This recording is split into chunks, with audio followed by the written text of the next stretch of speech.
Bonjour à toutes et à tous, bienvenue sur Pitstop Media FR. Pour ce premier interview de pilote aujourd'hui, on est avec un pilote français que vous connaissez sûrement, vice-champion du monde de Formule 4 et pilote de Freca, Enzo Peugeot. Salut Enzo, comment tu vas? Vice-champion de France. Vice-champion de France de Formule 4. Mais ça va, nickel, nickel. Merci pour l'invitation. Bah pas de Ça soucis. fait plaisir et bah, c'est parti pour une petite interview. Yep, alors bah déjà est-ce que tu peux commencer par te présenter? Bah, du coup, je m'appelle Enzo Peugeot, j'ai 19 ans. Donc, comme tu l'as dit, j'ai été vice-champion de France de F4 en 2023. Avant, j'avais fait le Feed Racing où j'avais fini quatrième. En karting, j'ai été champion de France en junior avec la FFC Academy. J'ai fait vice-champion de France aussi en senior. Et du coup, l'année dernière, donc en 2024, j'ai fait ma première année en Frika en tant que rookie avec Saint-Éloque, où j'ai fini 12e, 11e du championnat, je crois. Pour C'est qui des- commencer, je te propose de parler un petit peu de ta carrière. Bon, tout commence de toute façon en automobile par le karting, hein, on peut pas sauter les étapes. Donc tu as été champion de France de karting. C'est Hmm. ton premier titre, il me semble, ou ton deuxième en karting. Est-ce qu'on peut dire que ça a quand même été un moment clé dans ta carrière ce jour-là? Ouais, ça a été un moment. Bah, je dirais pas forcément un moment clé, mais c'est sûr que ça a été important dans le développement de moi et après de la carrière future. Donc non, ça a été important quand même. Et après, justement, ça m'a permis de faire le step en monoplace après. C'est ça, on peut dire que c'est un peu ce qui t'a propulsé et qui t'a fait jaillir du lot. C'est ça, exactement. D'accord. Bon, t'as fait de la Formule 4 française, t'as fait ton premier week-end en 2021 en tant que Mm. guest. Alors c'était sur Manicourt, circuit quand même assez légendaire qui a roulé en Formule 1. Est-ce Mm. que c'est à partir de ce jour-là, franchement, que tu t'es dit qu'il y avait une sacrée différence avec le karting? Ouais, bah comme j'ai dit aussi juste avant, j'avais fait le feed. Donc ouais, c'est après c'était pas les mêmes voitures, donc la F4 française elle est un poil plus vite. Et ouais, bah dès que tu rentres dans une monoplace, c'est une mini F1, donc tu te dis, enfin, il y a quand même encore beaucoup de chemin à parcourir pour aller jusqu'en F1, mais tu te dis ça commence par là quoi. Ouais, c'est quand même, j'ai envie de dire, ton premier week-end en monoplace, donc on va dire évolué, parce que bon, la FID c'est une monoplace mais moins rapide comme t'as dit que la Formule 4. Mm, Est-ce que déjà ce week-end, on peut le dire, c'était, on va dire, le premier week-end épuisant? Comment expliquer? Le premier week-end qui t'a le plus épuisé, parce qu'on sait que les monoplaces, ça demande un apport physique différent que le karting. mm, mm. Bah ouais, c'est vrai. Après quand j'étais jeune, enfin non, ouais, je devais avoir 15 ans, je crois. Donc donc c'est vrai que physiquement c'était assez dur. Puis mentalement, faut emmagasiner d'informations avec les ingés, tout ça, quand on fait les datas, les vidéos. Donc c'est vrai que par rapport aux cartes, c'est beaucoup plus poussé. Donc plus mentalement, c'était plus difficile. D'accord. Donc, bon, bah, pour continuer sur cette lancée, on va parler de tes deux autres saisons, donc 2022 et 2023. Donc, 2022, c'est vraiment ta première saison, c'est là où tu as commencé tes vraies batailles. Et tu as quand même réussi pour une saison donc de rookie, P5 au championnat. Est-ce que pour toi, c'est honnêtement ce que tu visais ou tu visais même plus haut? Bah non, franchement, c'était assez surprenant ce que j'avais réussi à faire. Enfin, moi, je me suis dit, ouais, je vais sur une saison, on va voir ce que ça donne. Et quand j'arrivais vers top 5 avec toutes les erreurs que j'avais fait, j'aurais pu faire même P4 ou P3, je crois. Donc, en tant que routier, avec aussi peu de roulage, c'était vraiment concluant pour une première saison et c'est vraiment encourageant pour la saison suivante, donc la saison 2023. D'accord. Et vraiment, au début de cette saison 2022, tu visais une certaine place au championnat où tu te disais juste je vais me faire kiffer, je vais rouler pour ma vraie première saison et on verra ce qui se passe. Ouais, non, pas du tout. J'avais pas du tout d'objectif de place ou de résultat. Pour moi, c'était vraiment prendre de l'expérience, bah, faire des départs, faire des tours qualifs, des dépassements, tout ça, quoi. Prendre de l'expérience en général. Et voilà, c'était prendre de l'expérience pour l'année d'après ou pour jouer les championnats. Enfin, c'est une saison pour apprendre, une saison pour gagner. Mais ouais, franchement, top 5 avec le niveau qu'il y avait, faire top 5 en première saison en étant rookie, franchement, c'était bien. C'est vrai que la saison 2022 était assez corsée. Il y avait quand même des noms. Il y avait des noms, on peut le dire. Mm. Ouais, bah devant, c'était Hugh, donc, qui Ouais, allait jusqu'en F3. Bon, après, il n'avait pas fait grand-chose, mais en F4, ça en mettait. Il faisait le double programme en Espagne. Il y avait Sandro, qui est maintenant en F3 et chez Williams. Il y avait Souta, qui était chez Red Bull. Un autre Red Bull. Enfin, ouais, c'est les quatre devant moi, donc ça en mettait quoi devant. ouais, oui, oui, c'est sûr. Bah franchement, déjà bien joué pour cette cinquième place qui était franchement magnifique. Alors, on va parler de la saison 2023 qui est, on peut le dire, je pense, la saison qui t'a propulsé vers la Fréca ensuite. T'as explosé, j'ai envie de dire, t'as fini vice-champion pour 4 points face à un pilote qu'on connaît, donc pilote Fréca maintenant chez Hart, Evan Gilter. Mm. 4 points, est-ce qu'on peut le dire, il t'a échappé des mains, ce titre, honnêtement. Ouais, bah, j'avais assez mal commencé la saison à Nogaro. Enfin, assez mal. Non, j'avais fait une P2 et une P1 C'est ça. et P4, je crois. Mais c'était pas à la hauteur de mes attentes. Donc, donc je partais déjà, je crois que j'étais ressorti troisième du championnat. Après, je me suis assez vite ressaisi, mais c'est sûr, sur des week-ends, justement comme Nogaro ou Spa, où j'ai perdu pas mal de points. Après, il y a eu pas mal de problèmes en interne aussi, donc c'était assez compliqué.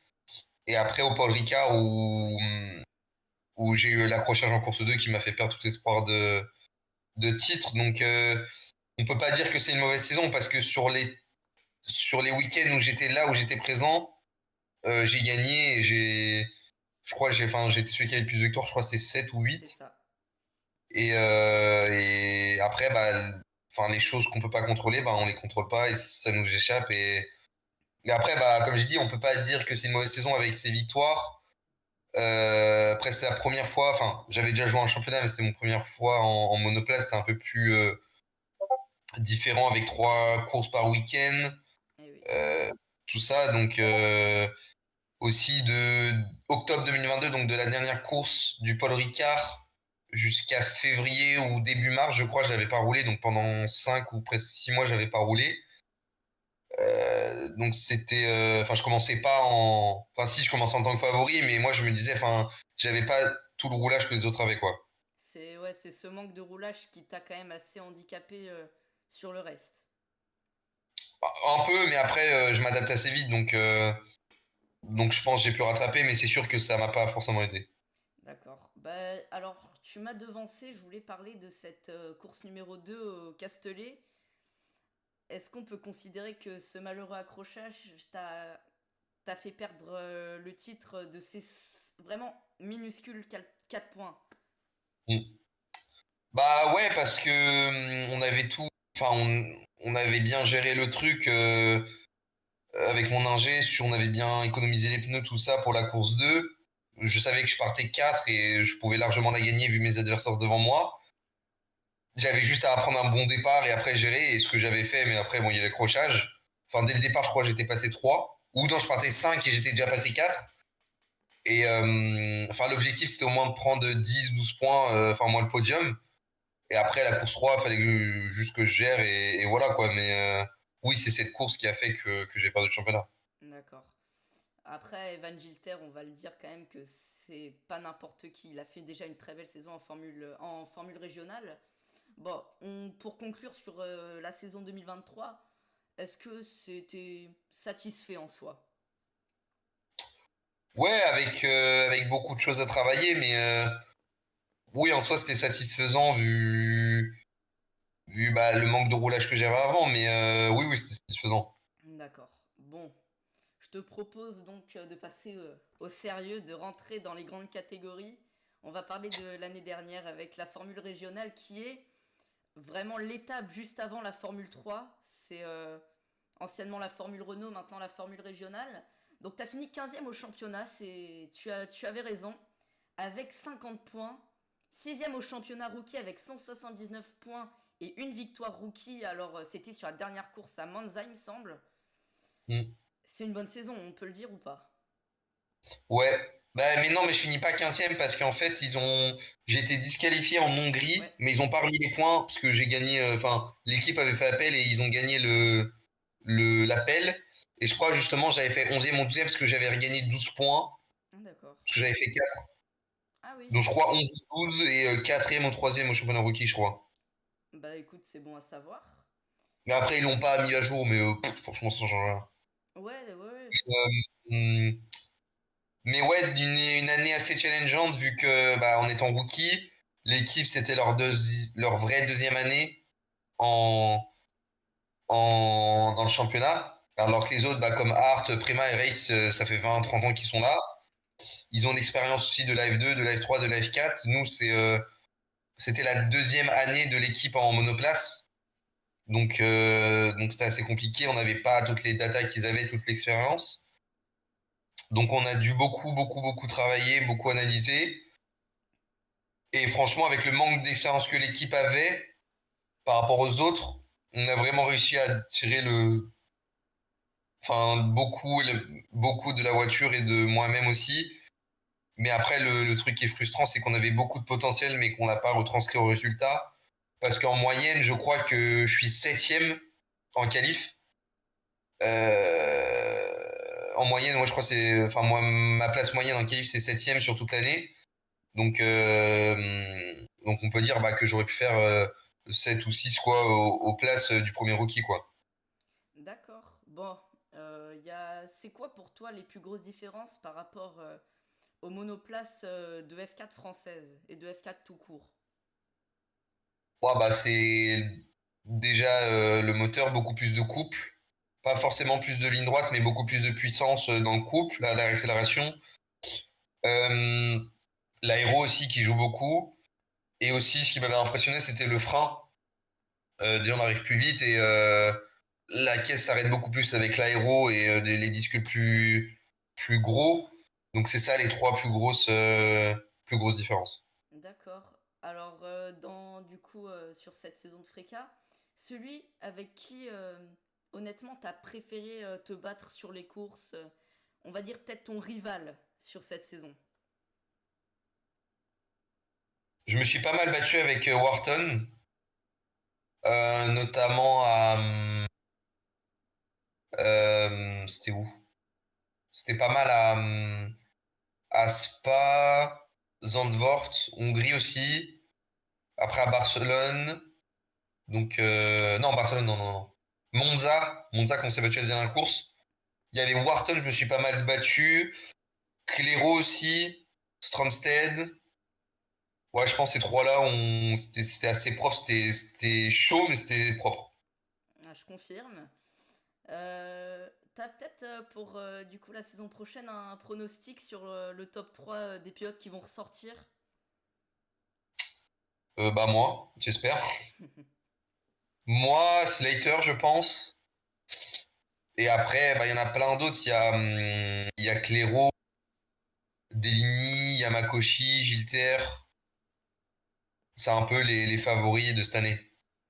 Tout à fait. Et donc toi, tes espérances là, c'est vraiment de te battre pour le titre. Bah, avec Slater et sa préma, ça va être difficile, avec tout le roulage, toute l'expérience qu'il a. Euh, mais, mais ouais, après, c'est déjà l'objectif, c'est de faire des podiums, des victoires, et après, on verra sur la régularité de l'année. Mais c'est sûr que le titre, ça serait parfait, et c'est tout ce que je souhaite. Mais après, ouais, minimum un, un top 3 général, ça serait déjà bien. D'accord. C'est quoi tes circuits préférés sur le calendrier de l'année prochaine? Ou de cette année même? Zandvoort, j'adore, avec tous ces bankings et tout, c'est vraiment bien. Et Monza, on a fait que la course sous le sec, donc on n'a pas fait forcément de tour qualif, donc ça je pourrais pas trop le dire. Mais sinon, Imola, j'aime beaucoup aussi. Et Hockenheim. Hockenheim, j'aime beaucoup aussi. Ouais, d'accord. Mais Zandvoort, ça reste le top. Zandvoort, d'accord. Ouais, c'est une piste que t'aimes bien parce que c'est quoi? C'est les courbes peut-être qui partent. Ouais, le banking, c'est physique. enfin, tu te reposes pas, faut vraiment en mettre. C'est vraiment un circuit challengeant, quoi. D'accord. C'est quoi les datas les plus importantes que tu regardes toi avec ton ingénieur à la fin de chaque course? Bah, globalement tout. Après, le plus important, c'est la courbe de frein. Enfin, comme on dit, la shape. euh, la Le merde, graphique? j'ai plus le mot en français. La ouais, des fois, je parle trop en anglais. Enfin, je parle tellement en anglais que Ouais, pas de la souci. forme, La la forme. forme du frein. Pareil, la courbe de l'axel, si on est assez fluide, faut pas que ce soit trop saccadé. Après, on a l'angle de volant, léger qu'on prend. Ça, c'est ce qu'on regarde le plus, les rapports engagés. Après, il y a plein de petits détails sur les capteurs, tout ça, des roues. Mais c'est les trois, quatre choses qu'on regarde le plus. D'accord. Bon, je pense qu'au niveau de la carrière, on a un petit peu touché à tout. Alors j'ai une question donc de quelqu'un qui est dans le média qui te demande, alors qui t'a donné envie de rouler en automobile, qui t'a donné cette passion? Bah, c'est pas forcément quelqu'un qui m'a donné envie, mais enfin, même ma famille, globalement, sont pas du tout du sport auto. Et c'était en 2015, j'étais allé dans un kart en indoor. J'ai fait la session et j'ai direct accroché. C'est la première fois que je faisais du kart, donc j'avais 10 ans. Et le gérant du kart a dit est-ce que tu roulais et tout? Et donc j'ai dit non. Et il m'a dit il faut que. Enfin, j'avais un truc. Enfin, lui, il m'a dit que j'avais un truc, donc il fallait que j'essaye un kart en extérieur qui a de la puissance, tout ça. Et donc j'ai direct accroché. Enfin, j'étais direct assez vite. Et c'est par là qu'a commencé le sport auto. D'accord. Bah écoute, moi je te propose, parce qu'il y a un point que j'aime bien aborder, c'est au niveau de la sécurité, parce qu'on parle beaucoup quand même de la sécurité sur les voitures en Formule 1, mais je trouve qu'on s'appuie pas assez sur celle qui est en Feeder Series, parce que je rappelle que ceux qu'il y a en formule de promotion arrivent plus tard. C'est d'abord testé souvent sur les Formule 1. Par exemple, le Halo, je sais qu'il est arrivé plus tard en Formule 2, en Formule 3, puis ensuite en Freca, etc. Mm. Pour toi, la sécurité dans les voitures, tu la trouves assez présente ou pas? Bah, nous, c'est compliqué de dire parce que les voitures, elles datent de 2019. Mhm. Donc sont pas forcément récentes. Mais après, oui, il y a les aspects qui ont été ajoutés, bah, genre comme tu as dit, le halo, tout ça. Mais non, après, personnellement, je me sens en sécurité, j'y pense pas forcément. Donc non, pour moi, je me sens en sécurité. D'accord. Bon, je te propose de parler aussi du futur, de ce qui va se passer donc dans les prochaines années. Toi, tu te projettes où d'ici 3 ans? Ouais, d'ici 3 ans, donc en 2028, En 2028, c'est ça. ouais, 2028, bah, j'espère faire soit bah, ma première saison en F2 ou peut-être ma deuxième. Mais ouais, dans 3 ans, être en F2, ça serait un bon objectif. D'accord. Ouais, c'est pour toi ton plus grand objectif, c'est la Formule 1 ou t'aimerais aussi peut-être visiter d'autres catégories comme la GT, l'IndyCar ou même la Formule E? Non, bah, le rêve, c'est la F1. C'est un objectif, mais je sais qu'il y a plein d'autres choses, comme tu as dit. Il y a le GT, l'hypercar, tu peux être pilote constructeur, pilote d'usine et tu gagnes ta vie, tu vis de ta passion. Donc, il y a plein d'autres catégories et je me ferme pas les portes, mais l'objectif premier, c'est la F1. D'accord. Toi là actuellement t'es en Freca, mais les opportunités par exemple que tu pourrais avoir dans d'autres catégories, que ce soit monoplace ou pas, t'es toujours ouvert à chaque proposition ou t'es un peu dans un cercle fermé sur certaines catégories? Non, non, on m'a déjà proposé tellement de choses. On m'a proposé l'Indy Light aux US, on m'a proposé des trucs des GT3, la Lamborghini, on m'a proposé des trucs au Japon, on m'a proposé plein de trucs, mais moi, enfin, je connais mon objectif et tant que je peux continuer, je continue. Et après, je garde les contacts des personnes qui me proposent des saisons, mais moi, je reste sur la pyramide de la monoplace, quoi. T'as déjà eu des approches pour des contrats un peu fous, on va dire?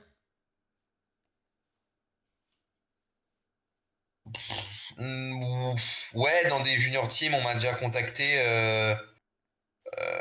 Après, c'est pas forcément des contrats, mais ils me surveillent. Et des contrats fous, non. Enfin, si, au niveau des prix, oui, mais après, enfin, je sais pas, tu veux dire quoi par fou, mais si c'est pour les prix, ouais. Bah, c'est notamment au niveau des catégories, par exemple Formule 3, etc. Si on t'a déjà proposé, ou même, voilà, si t'as des vues, des gens qui te regardent pour Oui, leur on m'a déjà offre. proposé en F3 FIA, mais le prix, pareil, laisse tomber. On m'a proposé aussi donc l'Indy Light, donc la F2 de l'IndyCar, mais pareil, le prix, je crois que c'était 1,3 million.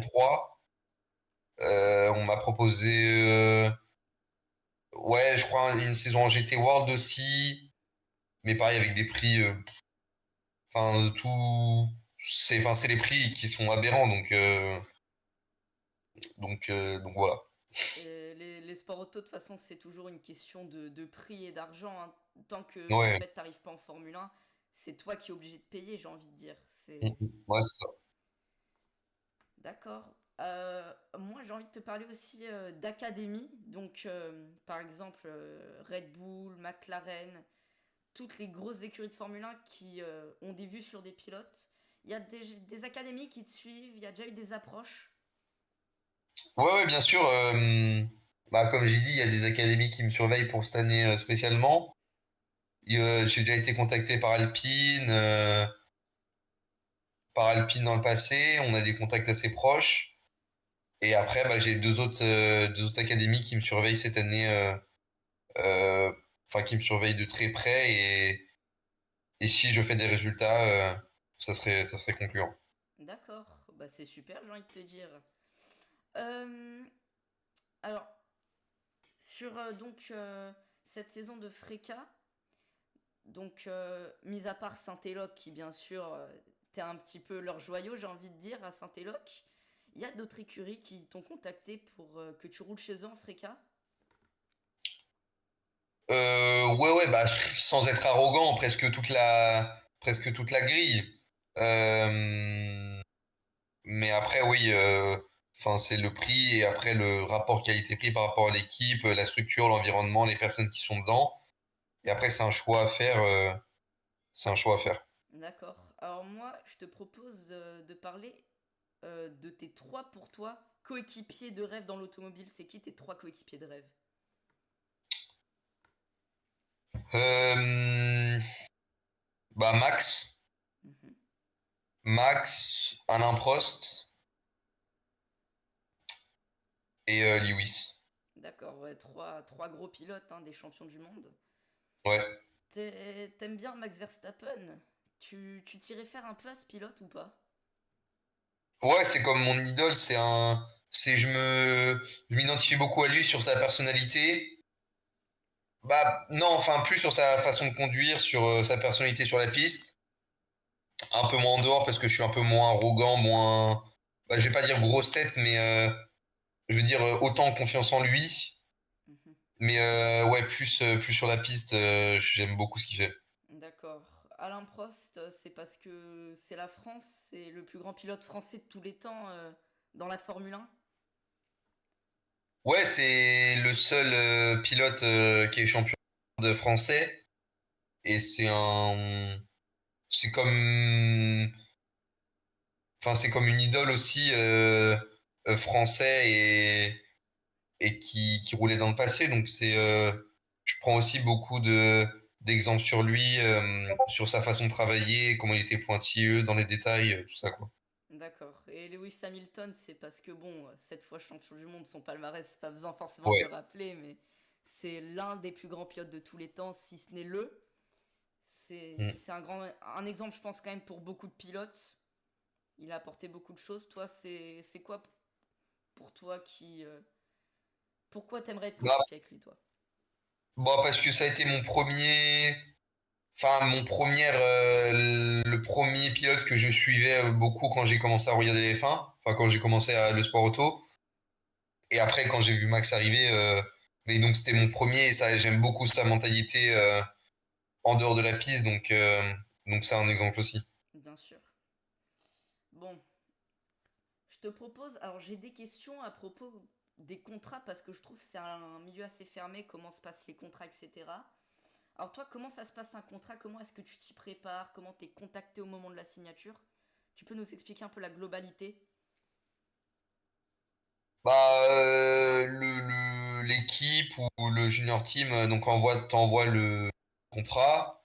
Après, toi, tu lis si tout te va, tu le signes, tu le paraphes et après, donc tu l'envoies à l'équipe, il te le renvoie signé. Et après, bah, c'est parti pour une saison ou plusieurs. Et après, si c'est pas d'accord, bah, tu dis, enfin, tu surlignes les points où tu es pas d'accord. Et après, bah, tu t'essayes de voir avec euh, l'équipe, enfin, t'essayes d'en discuter, enfin, de négocier ou de trouver un juste milieu. Et après, bah, pareil, tu signes et après, ils te renvoient signer. D'accord. Et au moment de signer ce contrat, qu'est-ce que tu dis? Qu'est-ce qui te passe par la tête? Bah, tu penses à la performance de l'équipe, comme je disais, la structure, le personnel, mais après, nous, enfin, en tant que pilote, sur ce qu'on sent le plus, c'est la performance enfin, de toute façon, c'est la performance qui fait parler, donc on pense vraiment à la performance. D'accord. Et toute cette histoire de signer les contrats, etc., ça se passe environ combien de temps? Bon, c'est rapide, hein, ça se passe pendant l'hiver, justement, où il y a toutes les discussions des saisons, mais si tu reçois le contrat, t'es d'accord, tu signes, ça se fait en même pas une semaine. D'accord. Moi, maintenant, je te propose peut-être de parler un petit peu de mercato, de ce qui se passe en ce moment dans l'automobile. Déjà, tu avais un coéquipier donc cette saison en Freca, c'est Théophile Nael. Il a signé chez Van Amersfoort en Formule 3. T'as quelque chose à dire sur cette signature?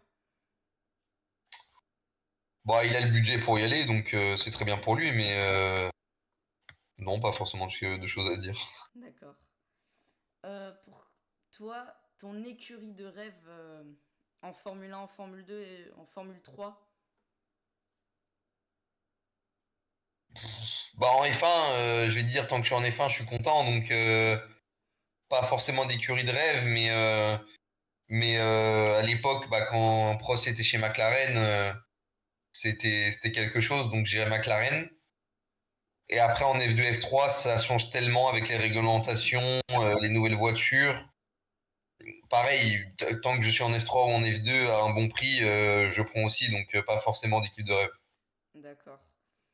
Ouais, on a vu que des nouvelles réglementations se font de plus en plus, hein. Ben, en Formule 2, c'était sur l'année 2024 où toute l'aérodynamique a changé. En Formule 3 aussi, est-ce que ce serait pas étonnant de voir, même en Freca, voir les châssis changer, passer sur une nouvelle génération? Ouais, normalement, il change l'année prochaine en 2025. Ouais, ça se suit. Ouais. Pour toi, les plus grands rivaux sur toute ta carrière, c'est-à-dire qu'on prend aussi en compte le karting, tes meilleurs rivaux, ceux avec qui t'as eu des belles batailles, que ce soit sur la piste, en dehors de la piste, avec qui même tu t'entends bien, mais sur la piste, vous faites pas de cadeaux. T'as dit Wharton, Stromstead, mais il y a peut-être d'autres gens, notamment en F4 française et en karting. En kart, il y a eu Enzo Lévesque, Malo Bollier, on s'est pas mal battu. Après, il y a eu Elliott Véron aussi, on s'est pas mal battu en kart. Il y avait Sandro. Et après, en FK, donc il y avait Evan, c'était mon plus gros rival. Et après, bah ouais, en Frika, les trois, ce que je t'ai dit. Après, en carte, ouais, c'était les plus gros, les trois, ouais. Ouais, c'était Enzo Lévesque, Bollier, Véron et Sandro. D'accord, bah écoute. Euh, ta plus belle année de ta carrière pour toi, c'est quoi? C'est 2023, ta première saison en Freca, ta première saison en F4, le début peut-être même en karting. C'est quoi pour toi le plus beau moment, la plus belle année? Bah, moi, le plus beau moment, le plus beau souvenir, c'était le Grand Prix de Pau quand je l'ai gagné. Après, la meilleure saison, je dirais en termes d'apprentissage et de choses que j'ai appris, ça a été cette année, en piste, hors piste, le relationnel avec les gens, les ingénieurs, les mécanos, tout ça. Et ouais, je pense pour moi, l'année la plus enrichissante, ça a été cette année. D'accord, ouais, la FRECA, c'est vraiment un autre monde par rapport à la Formule 4 française. Ouais, ouais, bah c'est beaucoup plus poussé. T'as ton ingé perso, c'est vraiment ouais, beaucoup plus poussé au niveau des datas et de l'analyse. Ouais, tu te sens peut-être plus, comment dire, bah, pilote, parce qu'en Formule 4 française, il n'y a pas forcément d'écurie à part entière, vous êtes tous sous même couleur, donc le bleu ciel avec soit du rouge, soit du jaune, du vert peut-être, ça Hmm. varie. Ouais, tu te sens Ouais, bah peut-être plus c'est pilote. pas forcément, mais oui, plus pilote en termes de décision dans le setup avec l'ingé, ça c'est sûr, t'es plus impliqué dans les discussions, quoi. D'accord. Bon bah écoute, je te propose peut-être si tu as une conclusion à faire sur l'interview, sur ta carrière, sur un peu tout. Bah, la carrière, après, C'est pas fini. enfin, c'est long, enfin, pour arriver déjà au niveau où je suis, j'ai fait beaucoup de sacrifices. Mon entourage a fait beaucoup de sacrifices, ma famille, mes sponsors, toutes les personnes qui m'aident et qui investissent sur moi, la fédération. Euh, le chemin est encore très long. Enfin, j'arrive de petit à petit, mais enfin, presque toutes les années, on dit à chaque fois les pilotes, ça c'est son année décisive, tu dois faire ça, ça. Mais moi, je dirais que toutes les années sont décisives parce que, enfin, dans mon cas, si je ne fais pas de résultats et je monte pas mon potentiel, bah, je monte pas dans d'autres catégories. Enfin, les personnes ne s'intéressent pas à moi, les académies ne s'intéressent pas à moi, les sponsors ne s'intéressent pas à moi. Donc pour moi, chaque année est décisive et si je ne fais pas de résultats où je montre ce que je peux faire, et ben ça peut s'arrêter à tout moment. Donc une carrière, c'est long, c'est semé d'embûches, il y a beaucoup de personnes jalouses, il y a beaucoup de personnes qui veulent pas que tu réussisses. Donc bah je veux faire ça, donc je m'y, comment dire, je m'y prépare et ça fait partie du jeu. Donc c'est sûr que le chemin il est encore long, mais il faut tenir et j'espère que je vais réussir. D'accord. T'as peut-être, comment dire, est-ce que t'as un conseil à donner à ceux qui veulent peut-être se lancer dans l'automobile? Bah, je sais que ça s'est beaucoup démocratisé, le sport automobile et la Formule 1, et les personnes veulent, enfin, leur objectif c'est la F1, mais je pense qu'ils se rendent pas compte de déjà les sacrifices qu'il faut faire, familial, dans l'entourage, tout ça, tout le temps qu'il faut y sacrifier, enfin, tout le temps qu'il faut y mettre pour la préparation, le pilotage, tout ça, le budget aussi. Et justement, il y a beaucoup de personnes enfin, ça s'est beaucoup démocratisé, donc beaucoup de personnes veulent se lancer, mais ne se rendent pas compte de tout ce qu'il faut faire.